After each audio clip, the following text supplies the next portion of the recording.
আসসালামু আলাইকুম রহমতুল্লাহি ওবরকাতুহ।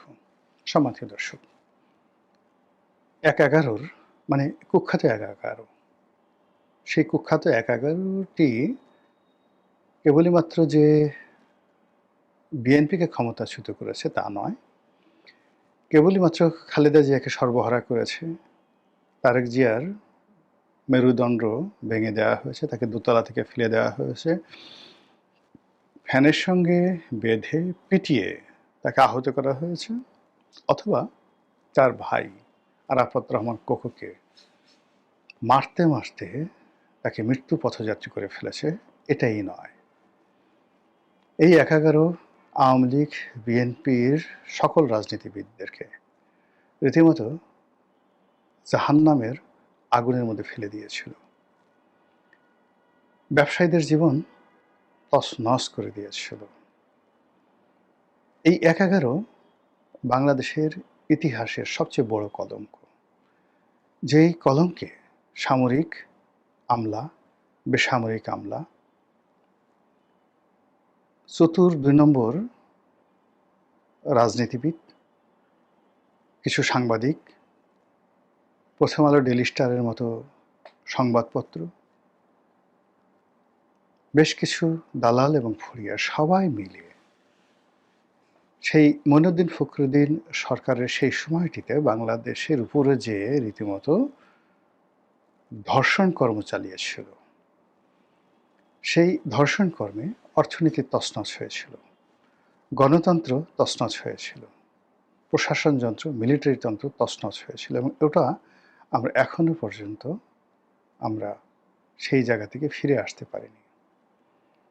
১/১১ পূর্ববর্তী বাংলাদেশের রাজনীতি আর এখনকার রাজনীতি, ১/১১ পরবর্তী রাজনীতি, এই দুইয়ের মধ্যে আকাশ এবং পাতাল পার্থক্য। এই সর্বনাশ যারা করেছে তারা সবাই মোরলেস দেশ থেকে বিতাড়িত। আর কয়েকজন আছেন যারা দৃশ্যপটে নেই, পালিয়ে আছেন, দেশের মধ্যে আছেন কিন্তু পালিয়ে আছেন।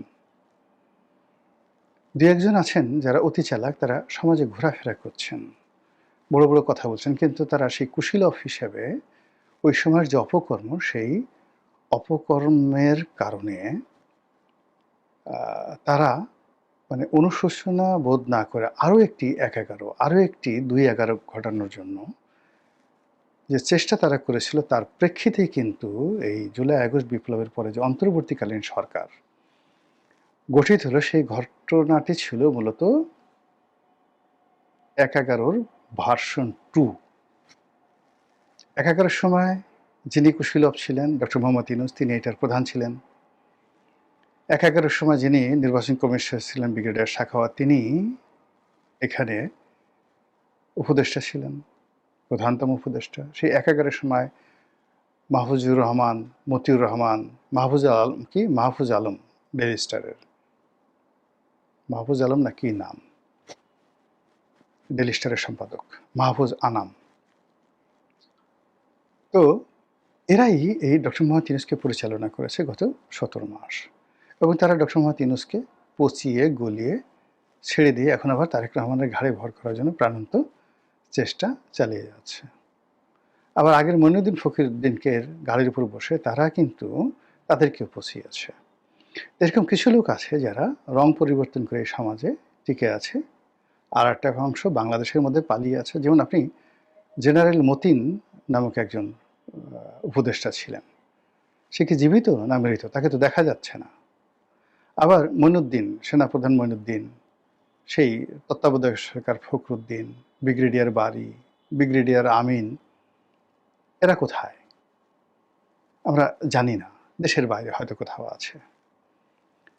তো এই যে একটা উপাখ্যান তৈরি হলো ১/১১, সবাই যার যার মতো করে তারা লজ্জিত, অনুতপ্ত, অনুশোচনা করেছে, কিন্তু একজন লোক বুক ফুলিয়ে চলেছে, দুজন লোক বুক ফুলিয়ে, একজন যেমন ব্রিগেডিয়ার সাখাওয়াত বুক ফুলিয়ে ঘুরেফেরা করছেন, কিন্তু তিনি ঘোরাফেরা করলেও তিনি সিভিল সোসাইটির সাথে মতিউর রহমান বা মাহফুজ আনাম এদের পর্যায়ের থেকে, বা দেবপ্রিয় ভট্টাচার্য, মানে দেবপ্রিয় ভট্টাচার্য, ব্রিগেডিয়ার সাখাওয়াত, মাহফুজ আনাম, মতিউর রহমান, এই গ্রুপটি তারা সমাজে ঘুরে বেড়াচ্ছে বিভিন্নভাবে। তারা এলিট সেজে, বুদ্ধিজীবী সেজে, এবং আমাদের এই সমাজ যেটা হয় এদের মধ্যে তো এর বাইরে যারা মোটামুটি আমলা কামলা নজরে ছিলেন তাদের মধ্যে দুটো গ্রুপ হয়েছে। একটা হলো বাংলাদেশে একেবারে চুপ হয়ে গেছে, আর একটা গ্রুপ হলো বিদেশে পালিয়ে গেছে। তো এই যে টোটাল গ্রুপের মধ্যে ইউনিক একটা পিস ছিল, মানে আমি যাদের নাম বললাম তাদের সবার থেকে আলাদা। তিনি মাসুদ উদ্দিন চৌধুরী। 111 সরকারের পতনের পরে আওয়ামী লীগ সরকার যখন এলো তখন যাদেরকে সেফ এক্সিট দেওয়া হয়েছিল বা বাংলাদেশে যাদেরকে নিরাপত্তা দেওয়া হয়েছিল তাদের বাইরে গিয়ে এই মাসুদ উদ্দিন চৌধুরীকে পুনর্বাসন করার চেষ্টা করা হয়েছে। তাকে রাষ্ট্রদূত বানানো হলো অস্ট্রেলিয়াতে, তারপর তাকে এমপি বানানো হলো। এতে সে সন্তুষ্ট ছিল না। সে করলে কি, আওয়ামী লীগের যে সকল সিন্ডিকেট ছিল, ম্যান পাওয়ারের সিন্ডিকেট, এই যে মালয়েশিয়াতে যে ম্যান পাওয়ার জনশক্তি রপ্তানি, এই একটা রপ্তানির কেসে প্রায় 30,000 কোটি টাকা, আবার বলছি 30,000 কোটি টাকা, এই একজন আছে। তারপরে আর একজন হলো ওই বেনজির সাহেব নাম, সংসদ সদস্য ছিলেন মানিকগঞ্জের এদিকের কোথাও। আর একজন হলো নূর আলী। এরকম 6-7 জনের যেটা সিন্ডিকেট, সেই সিন্ডিকেটের মধ্যে এই জেনারেল মাসুদও ঢুকে যায়। ঢুকে গিয়ে ওই যে 30,000 কোটি টাকা শুধু একটা কেসে তারা এই অপকর্ম করেছে, এর বাইরে আরও কত কি করেছে। এরপর বাংলাদেশে এসে সেই গুলশানের খুব বড় একটা জায়গাতে লিংক রোডে সে বিরাট একটা রেস্টুরেন্ট সে দিয়েছে। দিয়ে সে বুক ফুলিয়ে চলছিল যে জীবন তার এভাবেই যাবে। আর গত 17 মাসে সে বুক ফুলিয়ে চলছে। এই কারণ হলো যে ডক্টর ইউনূসের সরকার তো ছিল বেসিক্যালি 111 ভার্সন 2। কাজে 111-এর যারা কুশীলব তাদের তো এই সময়তে ভয় পাওয়ার কোনো কারণ ছিল না। সবাই যেভাবে দাপট দেখেছে সেও দাপট দেখিয়েছে। এর মধ্যে তারেক রহমান চলে আসছে এবং সে যে রাতারাতি তাকে গ্রেপ্তার করবে সে ভাবতেও পারেনি। তার আগেই কিন্তু সে গ্রেপ্তার হয়ে গেছে। এখন এই লোকটিকে গ্রেপ্তার করাটা কি ঠিক হলো কিনা তারেক রহমান সাহেবের, এটা হলো প্রশ্ন। ঠিক মানে কি? এই লোকটিকে যদি গ্রেপ্তার করা না হতো তারেক রহমান সাহেব ক্ষমতায় থাকতে পারতেন না। তাকে আবার আরেকটি 111 ভার্সন 3, 111 ভার্সন 1-এ সে ক্ষমতাচ্যুত হয়েছে, 111 ভার্সন 2-তে ক্ষমতাচ্যুত হয়েছে শেখ হাসিনা, আর 111 ভার্সন 3-তে তারেক জিয়া আবার ক্ষমতাচ্যুত হতেন। এরা থেমেছিল না, এবং এখনো পর্যন্ত কিন্তু তারা থেমে নেই।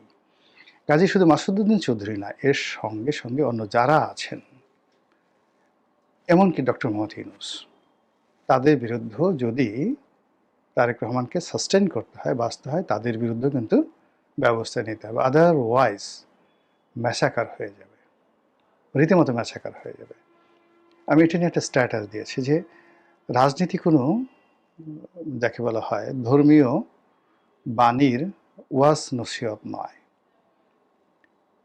রাজনীতি একটা যুদ্ধ। এই যুদ্ধের ময়দানে আপনাকে পরাজিত হতে হবে অথবা বিজয়ী হতে হবে, এবং আপনি যখন বিজয়ী হবেন প্রতিপক্ষকে পরিপূর্ণভাবে ক্ষমা করে দিতে হবে অথবা পরিপূর্ণভাবে তাকে শাস্তি দিতে হবে। এর বাইরে মাঝামাঝি আর কিচ্ছু নেই। এই হলো অবস্থা। তো সেই অর্থে এখন বাংলাদেশে যা কিছু হচ্ছে, ধরে নিন যে 111 ভার্সন 3-র জন্য আর একটা প্রস্তুতি চলছে। আর সেই প্রস্তুতি যদি শুরু হয়ে যায়, সেই প্ল্যাটফর্মটা যদি কাজ করে, তাহলে বিএনপির অস্তিত্ব থাকবে না, নাম গন্ধটি পর্যন্ত থাকবে না, নির্বংশ হয়ে যাবে। এক, কাজী তিনি যেটি করেছেন সঠিক কাজ করেছেন, নাম্বার 1। নাম্বার 2 হলো যে 111-এর সময় যেভাবে তারেক রহমান সাহেব বা পরিবারের যারা লোকজন রয়েছেন তাদেরকে যেভাবে নির্যাতন করা হয়েছে, জুলুম করা হয়েছে, এটা আসলে একটা হতোদ্যম। ধরুন আপনি রাস্তাঘাটে চলছেন, পরিবার পরিজনের সামনে আপনাকে আচ্ছা মতো চড়াই দেওয়া হয়েছে, পিটিয়ে দেওয়া হয়েছে, আপনাকে উলঙ্গ করা হয়েছে, আপনার টুনটুনি ধরে ঝুলানো হয়েছে, আপনার ঝুনঝুনি ধরে ঝুলানো হয়েছে, আপনাকে সুড়সুড়ি দেওয়া হয়েছে। এই জিনিসগুলো তো আপনি ভুলতে পারবেন না। আপনার পায়ু পথে মোমবাতি ঢুকিয়ে দেওয়া হয়েছে, এই জিনিসগুলো আপনি ভুলতে পারবেন না। জাস্ট একটা উদাহরণ আমি দিলাম। এবং এই ঘটনাগুলো আবার আপনার আপনজনের সামনে করা হয়েছে। আপনার স্ত্রী, পুত্র, সন্তান তাদের সামনে করা হয়েছে যেন সো দ্যাট আপনি কোনোদিন পরিবারের কাছে মাথা তুলে দাঁড়াতে না পারেন। তো যখন আপনার ক্ষমতা হবে, ক্ষমতা দিবে, তখন আপনার এর প্রতিশোধ নিতে হবে। প্রতিশোধ না নিলে আপনি আসলে কাজ করতে পারবেন না, আপনি দাঁড়াতে পারবেন না। এই যে শেখ হাসিনা, আপনি যে যতই বলেন না কেন, সে দুটো কাজ করেছে। ৭১-এর মুক্তিযুদ্ধে রাজাকারদের বিরুদ্ধে যে বিচার করেছে, এখন বাংলাদেশের প্রত্যেকটা মানুষ বলবে শেখ হাসিনা রাইট। দ্বিতীয়ত হলো তার পিতার হত্যাকারীদেরকে সে নির্মমভাবে বিচার করেছে। নির্মমভাবে বিচার করেছে এবং যে যত কথাই বলুক না কেন, অনেকে বলে সে নিষ্ঠুর কাজ করেছে, নির্মম করেছে। অনেকে বলে যে সে নিজের হাতে জবাই করেছে। What does it mean? Colonel Farooq, colonel রশিদকে সে নিজের হাতে জবাই করেছে ইত্যাদি, ইত্যাদি কথা। সে রক্ত নিয়ে হোলি খেলেছে। ফার্স্ট থিং হলো যে সে প্রতিশোধ নিয়েছে। আর প্রতিশোধ নেয়ার কারণে তার যে রাষ্ট্রনীতিক ক্ষমতা, তার যে জিঘাংসা, এটাকে তার আশেপাশের লোক জমের মতো ভয় পেয়েছে। জমের মতো ভয় পাওয়ার কারণে তার প্রতিদ্বন্দ্বীরা তাকে জমের মতো ভয় পেয়েছে। এই ফলে সে যেটা বলতো ওটা পাখির মানে বুলেটের গতিতে সেটা বাস্তবায়িত হতো। সে যদি বলতো যা, দৌড়ে চলে যেত। সে বলছে আয়, দৌড়ে চলে আসছে সবাই। সে বলছে কাউকে যদি বলতো যে শুয়ে পড়, শুয়ে পড়, লুলঙ্গ হয়ে যা, সঙ্গে সঙ্গে কাপড় চোপড় খুলে, সে বুঝতো না যে আমার বয়স ৬০ বছর, বলছে উলঙ্গ হয়ে যা, সঙ্গে সঙ্গে জ্যাঙ্গের সহ খুলে দিত, দে, সব কিছু দিয়ে দিত, দিলাম, সব কিছু দিয়ে দিত। ফলে কি হলো, ১৫ বছর এক হাতে দেশ শাসন করেছে। তারপরে এখনো দেশের বাইরে গিয়ে দেখেন আপনি, তার কিন্তু ভাবসাব কমেনি, তার ক্ষমতা আগের চেয়ে বেড়েছে। সে এখন দিল্লির রাজপ্রাসাদে থেকে এখনো যেভাবে হুমকি দিচ্ছে, ধামকি দিচ্ছে, যেভাবে গালাগাল করছে, মানে এটা সে কখনোই করতে পারতো না যদি তারেক রহমান সাহেবের সাথে যে আচরণ করে, অর্থাৎ তাকে যদি ধরে তার মেরুদণ্ড ভেঙে দেওয়া হতো, তাকে যদি এভাবে ফ্যানের সঙ্গে টানানো হতো, তাকে যদি এভাবে আছাড় দিয়ে দোতলা থেকে ফেলে দেওয়া হতো, গিয়ে দেখতেন যে সে দিল্লি থেকে কথা বলতো না, কথা বলতে পারতো না। আবার যদি সে কোনো কারণে তারেক রহমান সাহেবের মতো ফিরে আসতো, ফিরে আসার পরে মানে সে আসলে কথা বলতে পারতো না। তো এখন এই যে বড় কথা বলতে হলে তো তার সাহস থাকতে হবে। তারেক রহমান সাহেবের যদি শাসক হিসেবে তার মানে সাহস ফিরে পেতে হয়, তারেক রহমানের শত্রু যারা আছে তাদের মনে যদি ভয় ধরাতে হয়, আর শত্রুরা যদি যখন তাকে ভয় পাবে, সঙ্গে সঙ্গে দেখবেন যে তার আশেপাশে যারা লোকজন আছে তারাও জমের মতো ভয় পাবে। এবং রাজাকে যদি ভয় না পায়, সেখানে আর যা হোক না কেন শাসন হয় না। রাজা কখনো দুলাভাই হয় না, রাজা কখনো শ্যালক হয় না, রাজা কখনো কারো বিয়াই হয় না, বিআইন হয় না, রাজা রাজা।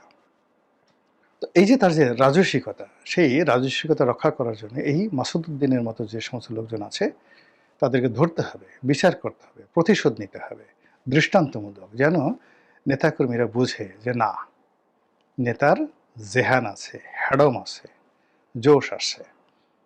এবং প্রত্যেকটা লোকের কাউকে ছাড়াছাড়ি নাই। যেমন শেখ হাসিনা কাউকে ছাড়েনি, এতে তার লস হয়নি। সে তার প্রতিপক্ষ কাউকে ক্ষমা করেনি। এমনকি তার নিজের দলের মধ্যে প্রত্যেকটা লোক, তোহাল সাহেব, আমু সাহেবের মতো লোক, সুরঞ্জিত সেন গুপ্তের মতো মানুষ জীবনের শেষ দিন পর্যন্ত ইয়ানফসি করাই ছাড়ছে। তারেক জিয়াকেও ঠিক যদি ক্ষমতায় থাকতে হয়, ক্ষমতায় টিকতে হয়, তাহলে ঠিক সেম কাজ করতে হবে। একটা বেইমান, একটা মুনাফেক, একটা দালাল মানে যদি বেশি শাস্তি দিতে হয়, সেই গ্ল্যাডিয়েটর সিনেমার মতো, তাহলে তাকে মন্ত্রী পরিষদে নিতে হবে, ঘরের মধ্যে ঢুকতে হবে, উঠতে বসতে অপমান করতে হবে, চর থাপ্পড় মারতে হবে, কিল ঘুষি মারতে হবে, এবং এই জন্য আলাদা বাহিনী ভাড়া করতে হবে। তবুও নিজ দলের বেঈমানদেরকে পুরো শেষ করে দিতে হবে, যেন মায়ের হবে চাপা মায়ের, কেউ টের না পায়। আদারওয়াইজ সে টিকতে পারবেন না, তিনি টিকতে পারবেন না। তো সেই দিক থেকে এই যে মাসুদউদ্দিনের সাথে সাথে একে আচ্ছা মতো টাইট দিয়ে, এর সাথে সাথে যারা ছিল বিভিন্ন জায়গাতে, যারা যেখানে আছে বাংলাদেশের মধ্যে যারা আছে, একটাও যেন পালাতে না পারে। একটা সিঙ্গেল লোক যেন যেখানে থাকে সবাইকে এখন মিডিয়ার সামনে আনতে হবে। এবং তা না করলে এই যে ওনার যে অর্জন, সে অর্জনটা থাকবে না। মহান আল্লাহ আমাদের সবাইকে হেদায়েত দান করুন এবং হেফাজত করুন। আসসালামু আলাইকুম ওয়া রাহমাতুল্লাহি ওয়া বারাকাতুহু।